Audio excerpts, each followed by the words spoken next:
আসসালামু আলাইকুম, কেমন আছেন সবাই? আশা করছি আপনারা সবাই ভালো আছেন। আবারও আপনাদের সাথে সুসংবাদ নিয়ে এসেছি। আপনাদেরকে সুসংবাদ জানাবো। এই যে স্ক্রিনে দেখতে পাচ্ছেন জনপ্রিয় একজন ইসলামিক স্কলার, ইসলামিক বক্তা মিজানুর রহমান আজহারী।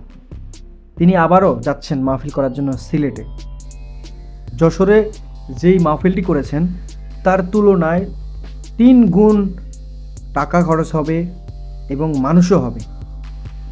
মানে আপনার সোশ্যাল মিডিয়ার মাধ্যমে যতটুকু জানা গেছে যে যশোরে যেই পরিমাণে টাকা পয়সা খরচ হয়েছে প্যান্ডেল সাজাতে গিয়ে, এবার সিলেটের সেই মাহফিলে তার চেয়ে ৩ গুণ বেশি খরচ করবেন।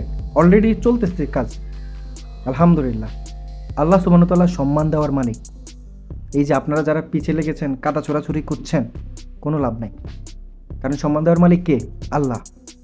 আর এই যে বাণীটা প্রচার করছে, যে কথাগুলো বলতেছে, আল্লাহর কথা বলতেছে, আল্লাহর বিধান, সেই সম্পর্কে কথা বলতেছে, প্রচার করতেছে দিনের আলো। আপনারা যারা কাদা ছোড়াছুড়ি করছেন, তার ভুল নিয়ে আপনারা বিভিন্নভাবে বক্তব্য দিচ্ছেন এবং আপনারা এক একজন এক একভাবে কথাগুলো ছড়িয়ে দিচ্ছেন কাটছাট করে। ভাই শোনেন, বিধান, কোরআনের বিধান একটাই।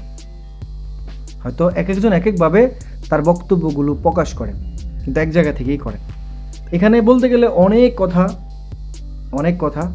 তো আমি মনে করি যে যাকে আল্লাহ সুবহানাহু ওয়া তাআলা সঠিক জ্ঞান দান করেছেন, তিনি সেইভাবে সঠিকভাবে তার দিন প্রচার করছেন, আল্লাহ সুবহানাহু ওয়া তাআলার বাণী প্রচার করছেন।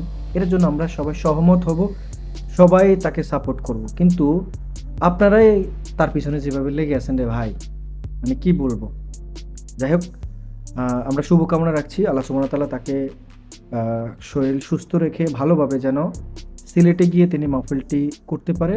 আপনারা সবাই দোয়া করবেন তার জন্য, কারণ আমরা চাই যে প্রত্যেক ইসলামিক স্কলার যারা আছেন, সম্মানিত, যারা ইসলাম প্রচার করেন, যারা সম্মানিত এই মানুষগুলো আছে, আল্লাহ সুবহানাহু ওয়া তাআলা তাদেরকে নেক হায়াত দান করুক। তাদের জায়গা থেকে তারা যেন ভালো কাজ করতে পারে, এখন কি প্রচার করছে তার থেকে যেন আরও বেশি গুণ প্রচার করতে পারে। আল্লাহ সুবহানাহু ওয়া তাআলা যেন সেই তৌফিকটা দান করে। যারা অক্লান্ত পরিশ্রম করছে, তাদের সেই পরিশ্রমের ফলটা যেন আল্লাহ সুবহানাহু ওয়া তাআলা তাদের গুনাহগুলো মাফ করে দেন। আসুন, এইভাবেই আপনারা কাজ করেন। দর্শক, আপনি যখন কাউকে নিয়ে কোনো কথা বলতে যাবেন, তার দোষটা ধরলে কিন্তু আপনি প্রত্যেকটা পদে পদে ধরতে পারবেন। আর যদি দোষ না ধরেন, তাহলে কিন্তু আপনি ধরতে পারবেন না। তো আসলে আলোচনা করা, এক একজনের এক একটা বিষয় থাকতে পারে। কেউ আছে কাউকে পছন্দ করে না, আর একটা মানুষ তো সবসময় সবার পছন্দের হতে পারে না। কথাটা মনে রাখবেন যে আল্লাহ সম্মান দেওয়ার মালিক।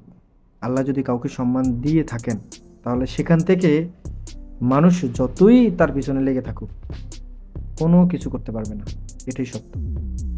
আল্লাহ সুবহানাহু ওয়া তাআলা সবাইকে সঠিক বুঝার তৌফিক দান করুক। ভালো থাকবেন, সুস্থ থাকবেন। যদি ভিডিওটি ভালো লেগে থাকে, ভিডিওতে একটা লাইক দিয়ে চ্যানেলটিকে সাবস্ক্রাইব করে সঙ্গে থাকবেন। ফেসবুক পেজ থেকে দেখে থাকলে পেজে একটা লাইক দিয়ে ফলো করে রাখবেন, আর ভিডিওটা শেয়ার করতে একদম ভুলবেন না।